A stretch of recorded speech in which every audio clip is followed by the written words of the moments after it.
Welcome to the Startup Grind.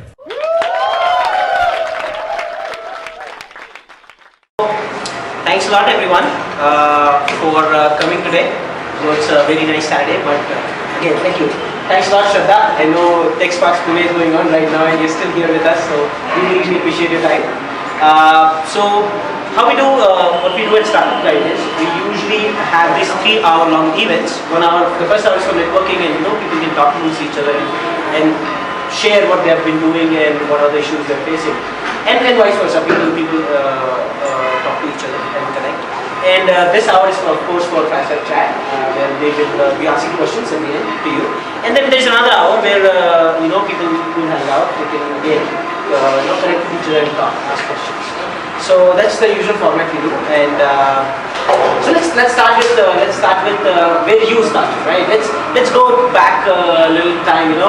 Last 3 years have been, I'm sure, amazing. But let's go back, like when you started. When was your first job in the industry? Let's start there.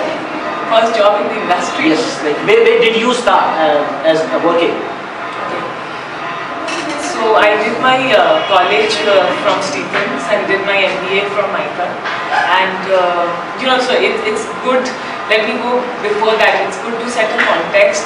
So I come from Bihar, and most of us kids who study from Bihar, we study very hard, and we work very hard, get good numbers and good marks. And I got good marks, got admitted in Stephens, and the only expectation which parents have from you is that you'll join civil services. And most of us do end up, most of my batchmates did end up joining civil services.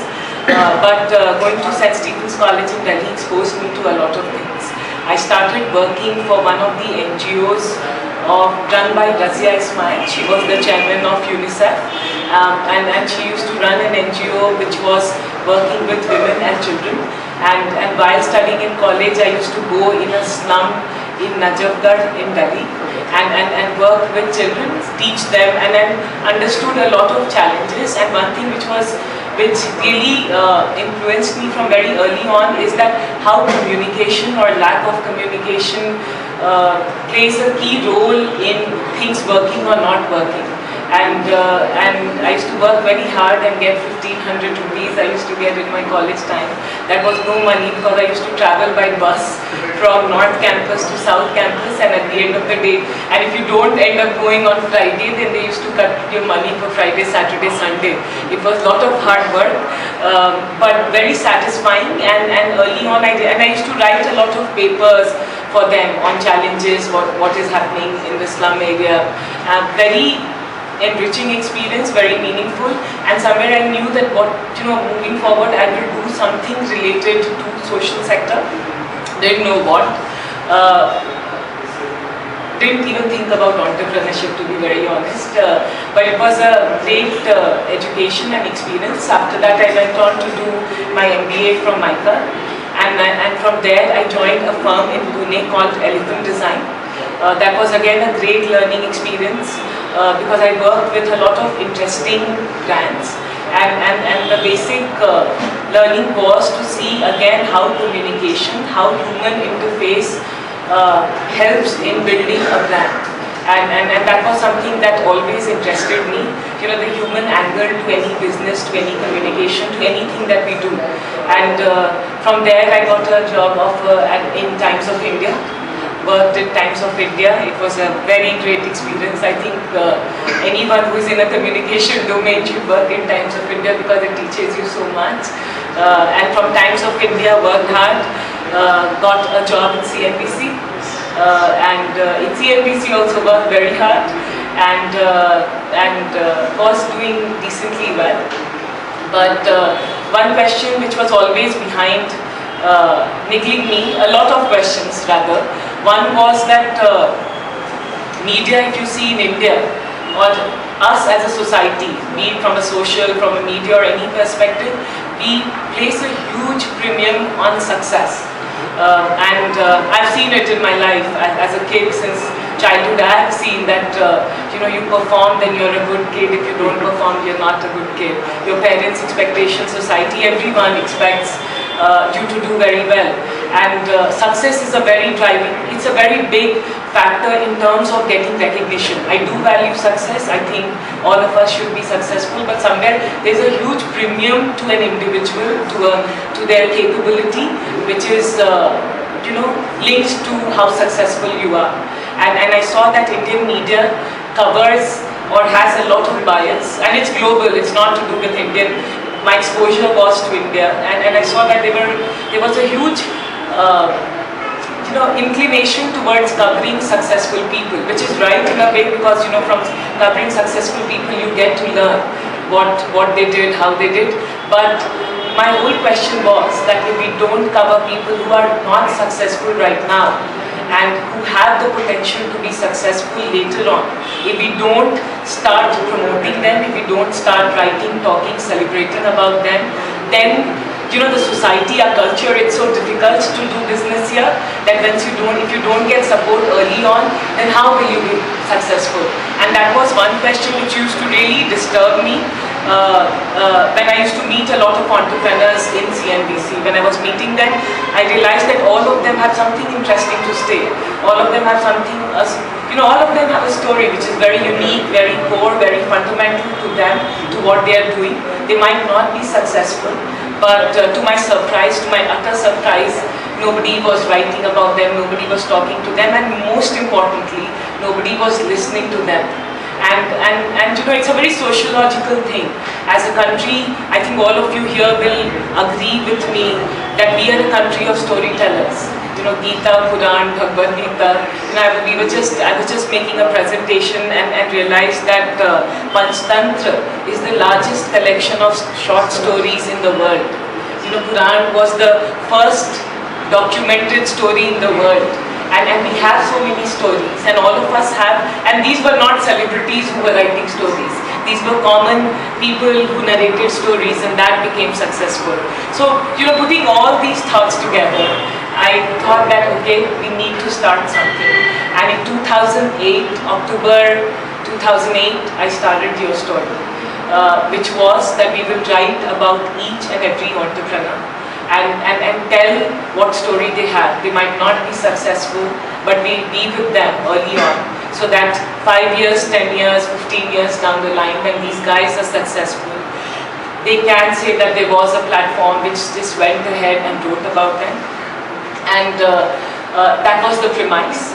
But the challenge and the interesting thing in storytelling is that, when you start listening to somebody's story, then we have so many problems. Like, it can't be like, hey, this is me, this is what I do, blah, blah, blah, and then I write it, put it online, and then the person goes away. When you listen to someone's story, then you realize that they have A, B, C, D, E, F, G, H, I, J, till Z, so many problems, and you need to address those problems. And when I was meeting so many people, then I realized that they have certain challenges were coming which were very common to most of the early stage entrepreneurs, and I thought that, okay, let's solve those problems. And in that, solving the problem, my business model evolved. Like, we'll do A, B, C, address those, and in that somewhere, so it was not very clearly cut out. I hadn't thought through what my business model would be when I started. There was just this insane desire that I'm going to write the stories, I'm going to listen to these guys, I'm going to document it, and I'm going to celebrate not success, but I'll celebrate guys who are not successful right now, but give them that assurance that yes, tomorrow you will be very successful. So that was the idea, without any business model, without any thinking through that how I'm going to make money, without, it was a very romantic idea, because I didn't realize that India is a very difficult country. No, people like romantic ideas, but nobody pays you for it. It's a very lonely journey, but somehow I started, and I'm very happy that I did, because during the course of learning, trials, errors, somewhere the business model evolved, and it's 5 years. I feel very good that 5 years we've been running. We've told 12,000 stories. I was just saying that India is a country of 1.2 billion people. So somewhere 1.2 billion minus 12,000. We have that many stories to write. We are 25 people now We have offices in different parts of the country. We just branched to writing stories of Southeast Asian entrepreneurs. And hopefully you will hear a lot of interesting things from us now. So somewhere, the whole belief that you start something with passion, don't give up, be very insane, slightly mad, then you can make anything work. And I feel very good about what I do. So do we, I can show you that. So was there any overlap between the job and your story, like starting your story? Was there any overlap, or like you quit the job and you started, or? No, there was an overlap. So I quit CNBC in 2009 July, and I started YourStory in October 2008. So I was working for those many months. Okay. So some money was coming, Okay. and in the night I used to write, and weekends. No, I asked this because a lot of us, a lot of entrepreneurs have this, that okay, I'm working for this company now, when should I quit, and where should there should be overlap now. So that was the... I think it's a very individual call, but for me, money was important. For me, I didn't have any backing per se, like I didn't have a bank balance. Every money that I used to earn was important. I used to stay in Bombay. I had commitments. I think all of us who come from middle class families have commitments. There's this bias that only men have to take care of parents and things and everything, but I did have my own things to take care of, and it was not a decision which I could take in isolation. So I valued that money which was coming in. I had taken loan for my MBA. I had to repay all that, and somewhere, the upbringing or background that I have, I'm not a risk taker. I see a lot of people who don't have any money and they start, and you don't know where the next month money is coming. Somewhere I could not be like that, because one is that I could, I have that thing, I can never ask anyone for money. Second thing is I didn't want to ask anyone for money, and third thing is that I had the maturity, or whatever you might say, to realize, maybe maturity or insecurity, to realize that the venture I am getting into will not start making money from day one. It will take a lot of time. It will take 2-3 years. Because if you look at just from a business model perspective, an online media takes at least, the gestation period is 3 years. Okay. So for 3 years I have to run myself. So you touched a very, very important point which a lot of people talk about but don't know much about, is how tough it is being a woman in the industry, or is this all a lie? Like is it same? Is it tough? Is it easy? How is it?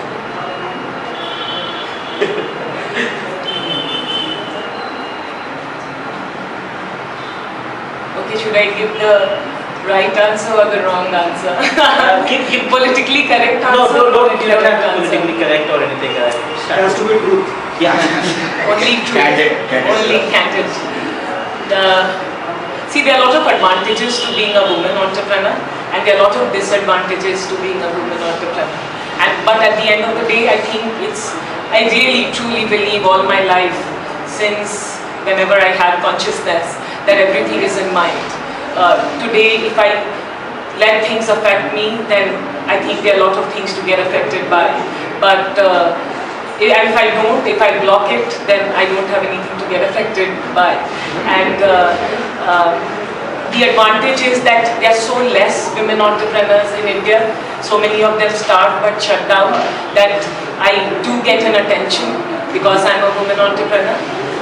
The negative has been that the negative and positive has been that nobody expected me to do or survive or run for 5 years. In fact, my sister has come from Delhi and she was telling me that she was speaking to one of her colleagues because an article came on me which has gone viral. Yeah, so her colleague said, your sister is doing a great job, but does she make money? Or is it a social venture? And I was like, and my sister was asking, are you okay? Do you make money? I was like, yeah, I have money to eat. So, so there's always this perception that if a woman is doing stuff like what I'm doing, it's either social or it's a hobby, or it can't be a very legitimate, profitable, sustainable venture. Early on I used to get very affected because there was, wherever I used to go, there was always this smirk or this sarcasm that either it's too easy for me, or if I talk well to people, then she's very good in PR. If I, relate well to people, because I think that's the only asset which I have, is empathy and relating well to people. That was also construed as being very smart. She's a smart woman, she's a very politically correct woman, she's very good in PR, and I think those kind of attributes we generally don't give to men. Those attributes are, I feel, very single-handedly put on women, especially if you are affable, if you are talkative, if you are social, if you are yourself. And those things really used to affect me a lot. But I think 3 years back I've blocked myself to all this. Now I rejoice if it's a negative. Murli was my managing editor at YourStory. He told me something very interesting. He said, good publicity, bad publicity, or somebody saying good or bad to you just shows that you matter. So that's the attitude I have. I've developed kind of thick skin.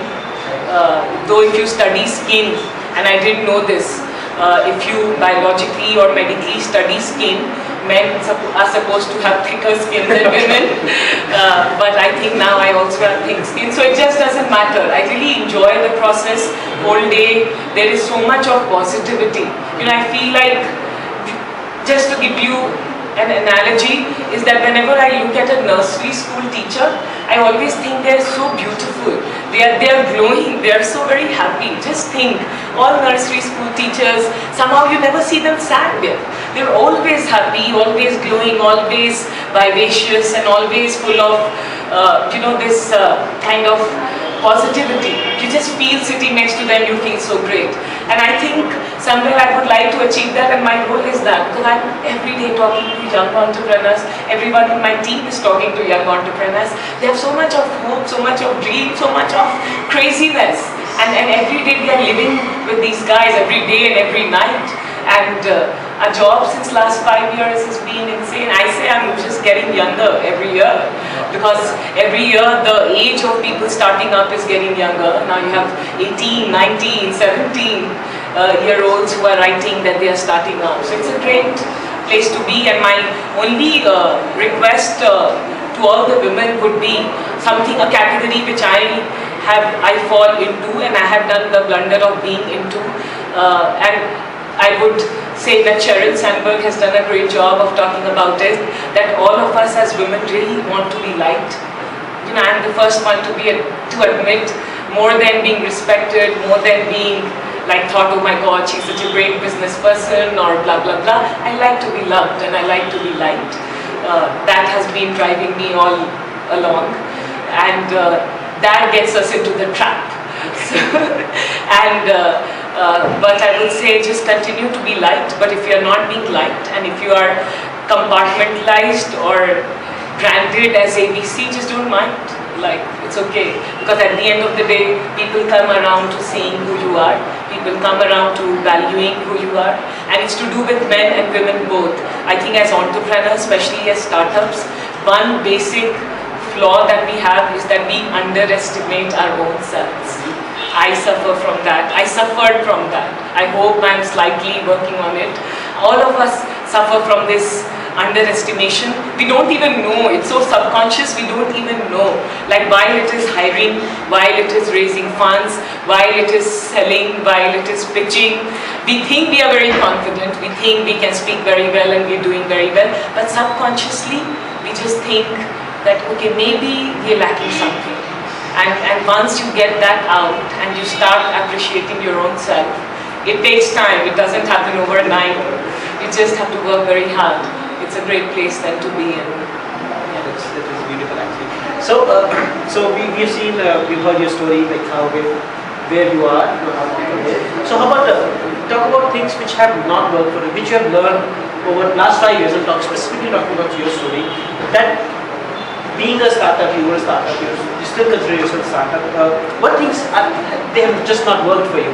like have maybe it might be a different idea which would you go for, or business model, or you know, talking to investors, or what are things which have not worked? Because we all know what things work, like at least in your way, because we can clearly see things work in a way. So what are things which don't work, which you have tried and you're like, okay, this does not work? You know, I think doing a startup every day is a very, very difficult day. Like, I'm all nice and happy right now, but if you're running a venture, it is every day, like most of the days are bad days, not working for you days. It's like, you know, you just need a psychiatric treatment now. Because it's like, one day is like so great and one day is so bad. And what hasn't worked for me, so many things, I don't know which one to point out. Somehow the only thing I've done is that whatever hasn't worked, I've just ensured that I don't repeat those mistakes and do it again. But one thing which I've been very guilty of and done wrong is again, underestimating myself and in hiring. Initially it was very difficult for me to believe that somebody very talented, somebody very good, somebody very smart will come and work with me. And whenever those things happened, then I used to get so overbold that it was, somewhere those were very instantaneous decision. You meet someone very, with ABC kind of a CV, then you're like, okay, just take it. And then the guy is saying, hey, I want to work, I want to help you. And most of the people who have come with that kind of attitude, I want to help you. I was like, thank you so much. And I used to get overwhelmed. But what I didn't realize is that those guys had a sense of superiority. That, hey, with my degree, my background and my pedigree, I'm doing you a favor by coming and joining you. And I could not see that initially. But now, I think with time, I've become smart. I've started valuing myself that, somebody will come, they'll help me as much as they'll help themselves. And as much as together, we will help the ecosystem and the country. So if somebody is not coming from that belief, but with that position of superiority, so I think I've developed an eye for hiring, which I did not have. I was hiring people who were just coming because I had this thing that as a startup, nobody good will come and work with me. Okay. Today, the team that I have, honestly, that's the only thing I'm very proud of. I think they are my family. They are the best team that anyone in the world can have. And they work 24/7. We are all same kind of people. Very different because we fight also, but ideologically we live by what we do. So, but it didn't come easy. It didn't. So that was one key learning while I had in the last 5 years. Second is that I did not think of money from day one. So for 2 years I was not making a single penny. And after a point it really gets difficult. Because you're not making money, starts pinching you in your daily living. Plus it starts pinching you when you go for events and conferences. So I had this great retort for everyone. Wherever I used to go, everyone used to ask me, how do you make money? First I used to get very upset. Then after a point I started telling them, I have like some secret sauce. Then I said, oh, magical, money comes. At the end of the month, money just drops in my balcony and just comes.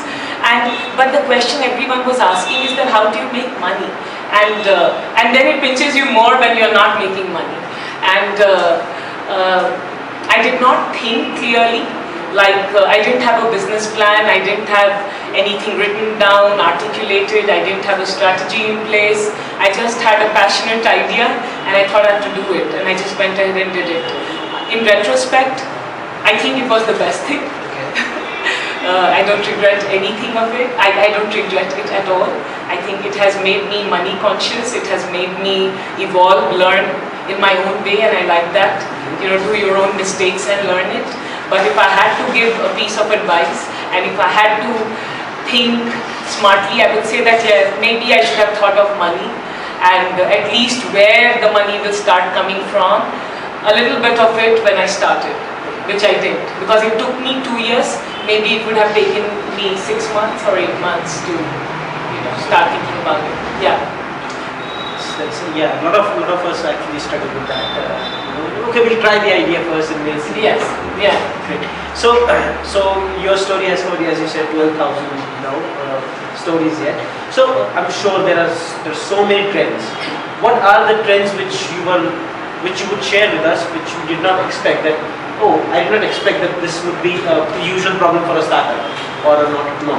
So usual trends, we all know that it's tough to get married in India if you work for a startup, right? So that's something which a lot of people would know. But what are some trends which you can share with us, or if there are any, that startups that you do not know? Okay, startups also face this specific problem and this is also.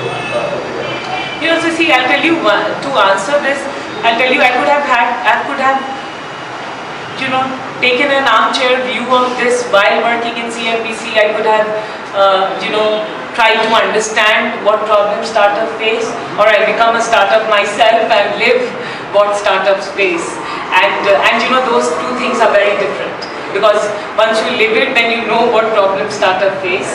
And I would say that, like anything else you want to do, not necessarily startups, anything, just decide to do anything on your own, and it might not be a starting up something.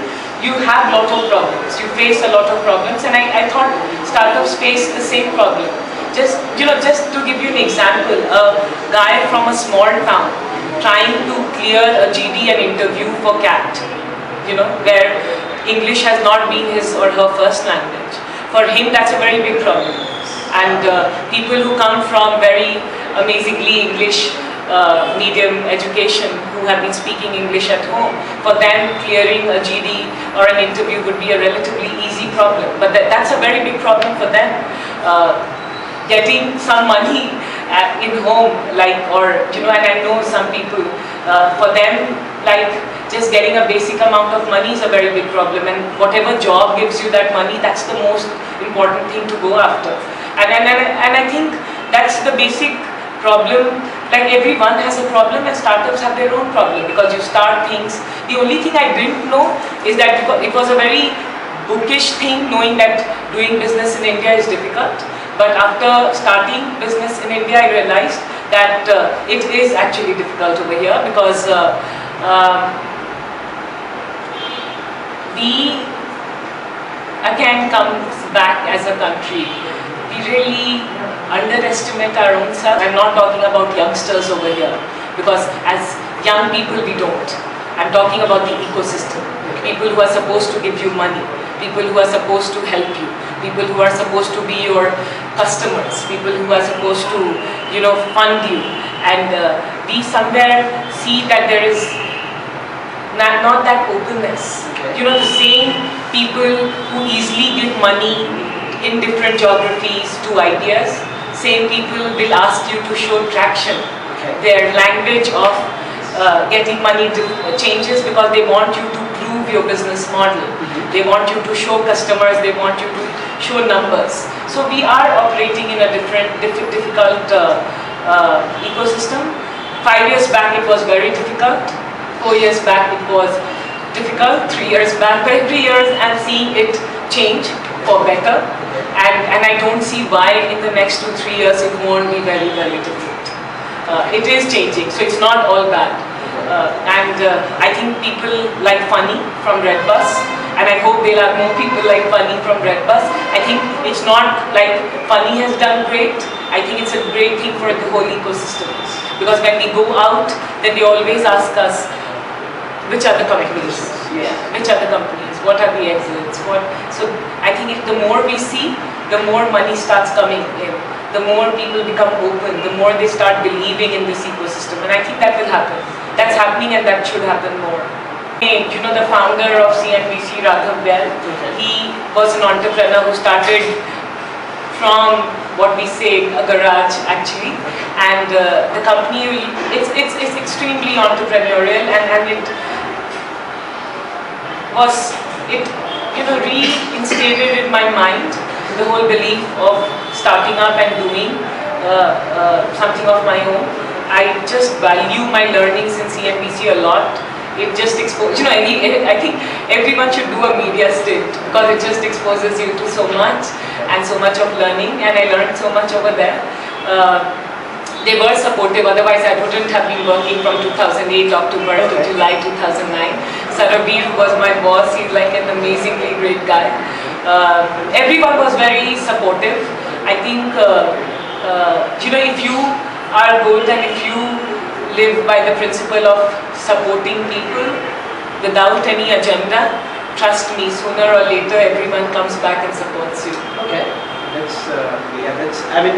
I have seen differently, but I have very limited exposure experience here. So with that, I'm gonna open for Q&A to everyone. So you can raise your hand and we can go from there. Okay.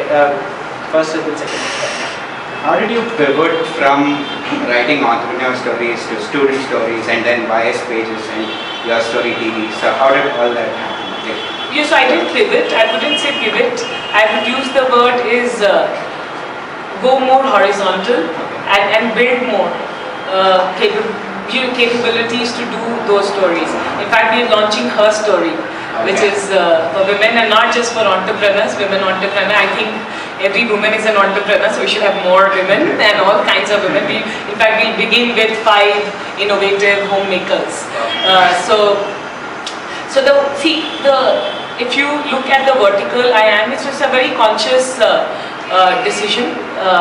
YourStory caters to entrepreneurs and startups, but not everyone who comes, and this was just feedback that we were getting, not everyone who came was interested in reading startup stories every day. And there were some people who said that, okay, we are from social sector, our requirements, our challenges are very different, why don't you write about social? So we said, okay, social story. Students were not reading us. When we started, students were reading us, and students said that we want stories in different styles. So we said, okay, let's do student story. Women who I absolutely adore and want to do well in India, they were like, Shradha, you are catering only to men. And I'm like, no way. So let's start Her Story. And videos, I really think that content moving forward will be consumed on videos. And somehow it's okay what we are doing, but it's not up to my standards what we are doing. It has to be world class, so that somebody opening from a Silicon Valley doesn't see, अरे ये अंधेरे वाला video दिख रहा है, हम तो ऐसे ही थोड़े dark लोग हैं, दिखेंगे ही नहीं. So it has to be very high quality videos that we need to do. We're doing it, but we just invested some amount of money, so you see good videos. Pages is the biggest bet we have. So we're building a product. And I'm going to US on 26th. So we are building hopefully a global product, because at the end of the day the scale of a venture like this is going to be how we are able to engage with the data which we have collected in the last 5 years. And today entrepreneurs sitting in Bangalore will really like, they are platforms. It's not that the platforms are not there, but understanding our peculiarities and challenges, I think you'll like to get connected directly to someone in Silicon Valley, someone in Singapore, and we should have that capability to do it. So we're working on something. Hopefully, we're putting a lot of money on that, so you'll hear about it. Yes. Thank you so much. Nice. Yes. Yeah. So, how has your experience been as you started up alone, right? All by yourself. So, how do you deal with that? So, is it good, bad, doesn't matter? What are your suggestions for someone who's starting up right now? Alone. See, I come from media where I was exposed to meeting very senior entrepreneurs, and I met a lot of them. So one thing I realized that in India, partnership, somehow I don't know why it doesn't work, and many times it does. And the startup ecosystem is showing that partnerships are working. That's the way to go. VCs will say they will fund you if you have a co-founder and a partner. But somewhere, my idea was not like the sexy idea. It was not in mobility, cloud or enterprise now. So I knew that getting a partner to believe in this is going to be difficult.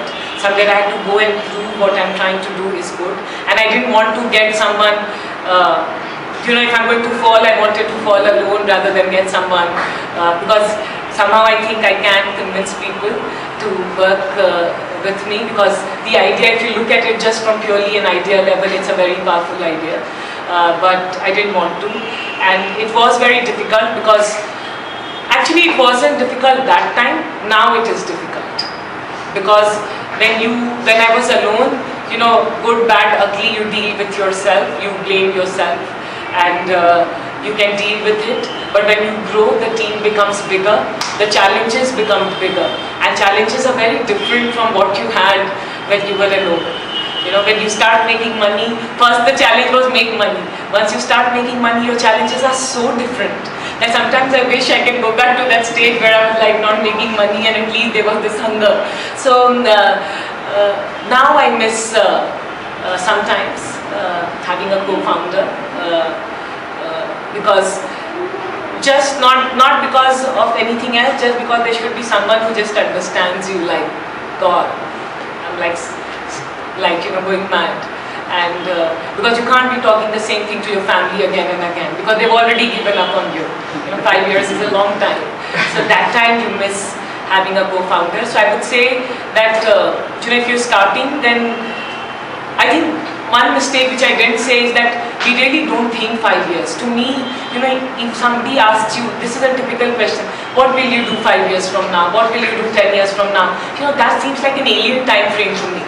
Like, dude, 6 months. It's like, I don't know what I'll do 6 months. Honestly, I live such a haphazard life, I just don't know what I'll do next week. So those questions never, so somewhere I never planned 5 years, 10 years. But I think if I had planned 5 years, maybe I would have, thought at some point to get a co-founder, or maybe started with a co-founder, or I don't know. Though I just don't regret anything, that's sheer humility or arrogance. But yeah, I would say alone it gets difficult. So if you can get someone who thinks at your mental level, someone whom you can relate to, because at the end of the day you really don't need a friend. What you need is someone who is mentally tuned into who you are, and sometimes your best friends are also not mentally tuned into who you are. So if you get that kind of a person, then you should go and get a co-founder. One question there and then you ask. Yeah, in the initial 2 years when you were not making money, where did the funds come from? Balcony mein gira tha. No, in a sense. Okay, so I was earning this question is a very regular question, it comes. See, I've always been a very hard-working person. It's very, somewhere that drives me, and I'm not apologetic about it. And I easily say that. And in CNBC, I worked very hard. I was at a senior role, made decent amount of money, got decent amount of bonus. And when I knew that I'm going to start, I started living a very frugal life. Today I'm wearing nice clothes, honestly. If you just see the money I've spent in this, it's too much money. But that time I saved the money which I was earning. I was not spending a lot. And for 2 years I lived a very frugal life. I still do relatively, but I do go out and watch movies and do different kinds of stuff now. But for 2 years I wasn't. Because I didn't get time to spend money. Just look at it.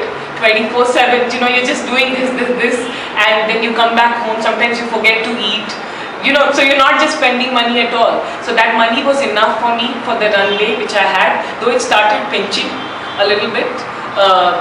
By the end of it, it was difficult, but that saving really helped me. And somewhere that's the pragmatic approach which I think we middle class people have, and I hope we don't lose it. यहाँ पैसे थोड़ा बहुत बचाना ज़रूरी है, and I really see people, when I don't see people doing that, maybe I get slightly conservative and tell them do it, and people don't relate to it because it just gets difficult. You might plan that you'll spend 20,000 rupees or 40,000 rupees, you just don't know, you end up spending like 80,000 rupees. So yeah. Being a women entrepreneur myself, I can relate to what you're saying. I know I have had people asking me, Priya, how is your hobby going on? Is it coming along?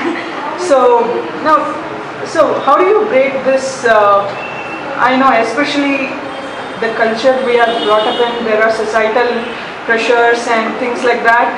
And I should say a woman faces a lot more. She has a lot more resistance from all sides, which she has to break and surface to get into this. And to make people understand that, hey, I'm serious. Yeah. So when did that happen, or how did you do it, or was there any inflection point? You know, you are asking me a wrong question. Ask all my critics. They will still say things about me. Somewhere I've stopped listening to it because it just doesn't matter. Also in my life I've had a very difficult life. I've had very difficult personal moments in my life, and I somehow think what worse can happen to me. And you know, when you think of what worse can happen to you than what has happened in my life to me, then everything doesn't matter. And the only thing is, I would say now some things I've worked on, very superficial things. When I go out professionally, I wear proper clothes. Otherwise, I'm like such a haphazard person, it's like I can walk in my chappals. So some things I've modulated about myself. You wouldn't see until unless I'm in close company of people whom I know very well, I don't behave in certain ways. And luckily a mentor taught me these things. He told me, don't do this. Yeah, I've become more restricted in my external interface till I think somebody deserves to see the real me, and me being open me, I don't. Though when I go for gatherings like this, I'm still myself, because somewhere I really think if you are very honest, people get to see. And also for women, I think what we need to prove is that your venture needs to make money. Till your venture makes money, you are always an object of, it will always be your hobby. So you have that thing, you can't run away from it, you need to make money. And one last thing is that I'm not a very religious person, absolutely not, since a few years. But I take out time for myself with my dogs. So my dogs, I love them, they are like my lifeline.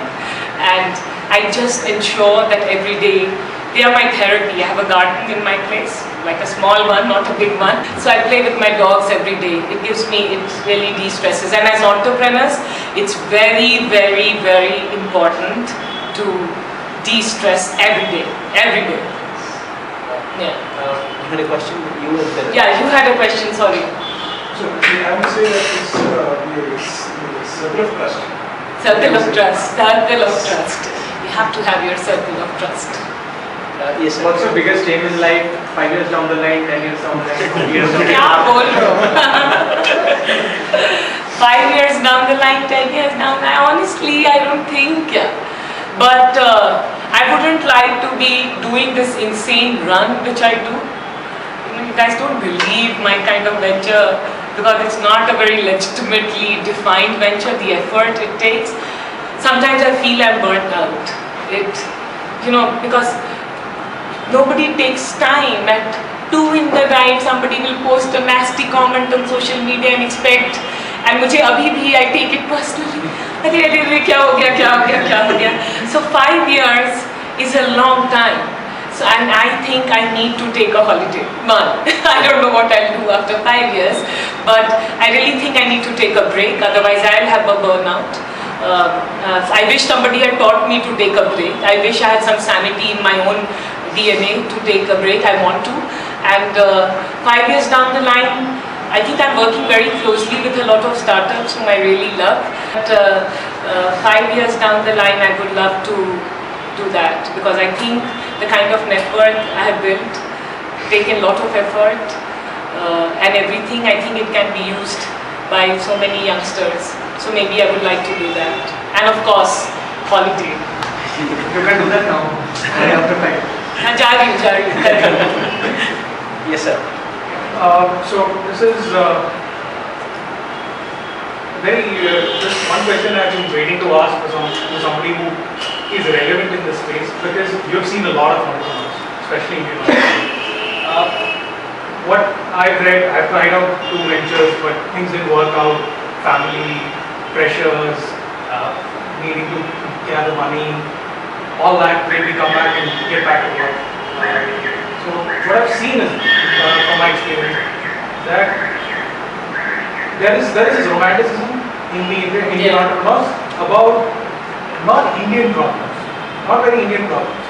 Like for example, healthcare, energy, serious rural issues, and they are not treated as romantic or interesting enough problems to work on. And the guys who do work on don't get the kind of visibility they need. I know a few myself. So, how do you think the Indian entrepreneur, the culture, the people are evolving in today's phase where everybody is really geared towards building the next Facebook, or they want to build the next Yahoo, or whatever software company. See, I will not, blame the entrepreneurs for this, because somewhere you have to understand from a value chain, we are in the whole entrepreneurship space. I was just speaking to a journalist about this, is that one is from an entrepreneur perspective, I really don't blame them, because one is to start online is so cheap that most of us are from more or less same background. So money is always an issue. So you just think that, okay, let me start something online. It has the chances, because your benchmark is that successes are ABC, and successes are not defined by us. We all have our own, I don't know if you all have your own success matrix, but successes in this ecosystem are defined by kiski funding hui, who got the recent $200 million, who funded whom, what happened. That comes in the news, that comes everywhere, and those success matrix, the young impressionable mind is thinking, okay, maybe this is easy, let me do this quickly, make the money, maybe then I will do something more impactful. So one is that. So I don't blame the young entrepreneurs. I think it's a very fundamental ecosystem question. Generally, even as a firm,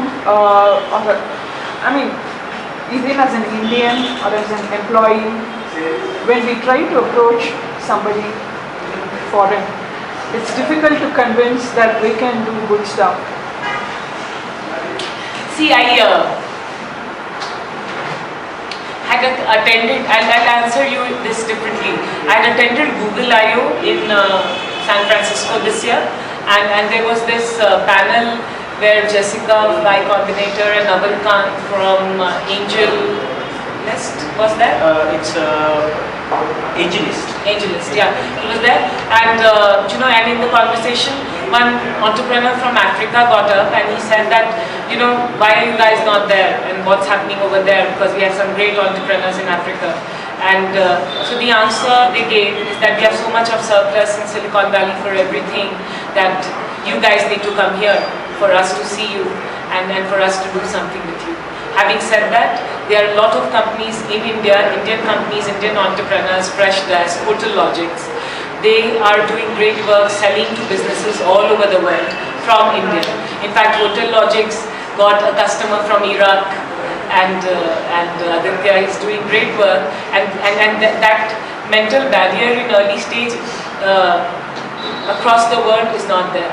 And I can tell you, because I didn't want to give you second-hand information. I went to US this year because for us it was like so much of Silicon Valley. Every time you are hearing Silicon Valley in all panel discussion everywhere. So I thought, let me go and see what it is like. So I said, spend some time, and I'm going again because somewhere I think we can benefit a lot from a lot of cross linkages if at ground level it happens. So okay. I'm gonna in this fireside chat here, we can take this. Okay, you go ahead, please go ahead. It will be helpful to you. Yes. So Shradha, thank you very much for what you are doing. I can relate on your success story. So one thing I would like to know, you have 12,000 stories. So do you have a life cycle for that? Are you following up what is happening? What happened 5 years back? What they are now? That's a very good question. Yeah, that's a very, very good question. Honestly, to be very frank, earlier I could not because I didn't have a team, and even if I work all the time, it was impossible. I have like some 5,000 people on my phone, so as many I can remember, I do, because I work closely. After stories, you work with them for getting funding, so you're connected, but not with everyone. But now we are, because the product we are coming back. we're getting and collecting all the possible information. We're looking at some 300 variable per entrepreneur in terms of the data and the platform that we are building. So we're going back to all of them, connecting to them and doing backward integration. So we do follow-up stories, and we will increasingly now start doing it. But we were not actively doing it, I would say, like a year back. Since a year it started, and hopefully in the next 3-4 months you'll see that we are. But we keep a track of who all have shut down. Yeah, I mean that's important. Yeah. So that's the data, you know, people will be interested who are starting. Maybe you can share that with the So we have data, Yeah. but you know, honestly, I haven't shared because we have data, we have reasons, we have what all have happened, some big companies, some small startups and everything, but we've not been able to share those. We'll share it in an infographic format, but yeah, good idea. Maybe there has next to be week. some mechanism to, you know, somebody is interested in healthcare. Maybe you can share the healthcare startups story to those people. Sure, sure. I mean, there's something, you know, which give them a relevant information that high people fail, so that same mistakes should not happen. Fine. Because that's See, very fine, I'll critical do it. for, yeah. See, only thing is somewhere I really wanted to do a series on failure also. We wanted to do a, but ho nahi pa raha hai because people are not very forthcoming. But we'll do it. The infographic you say, Yeah. that can be done. Because the advantage of being in a Silicon Valley is that you don't repeat mistakes because it is so well connected. So that's the advantage. You got to do that. We are all here because it's in JP Nagar, close by home. The moment it is being kept in a white field, you think twice. So that's the attitude. So you need to have some place like yours where you really get that data information, which will help, you know. We'll do it. Done. That will be of great help because 12,000 numbers is a big number. So in fact, why don't you, if you can give me your email ID, some of the things that we've done for education, definitely we've done mobility, e-commerce, whatever we've done, I'll forward it to you. Sure. And whatever we haven't, we will start doing it. So there has to be a mechanism, not it is to me, but it is to the rest. It's there on bias research. Why don't you guys go to biasresearch.com? You'll get some very interesting reports on hard actual numbers. We've created some very interesting reports. That's great. Thank you. Okay, so over here I'm just going to stop this, and Shradha will be out for a little bit. She's really busy, so she might have to leave. But Really busy, no. so, but she'll be around, so you can ask definitely ask more questions. And thanks a lot, really thanks. Thank you so much for hosting me. Thanks to all of you for coming on a Saturday evening.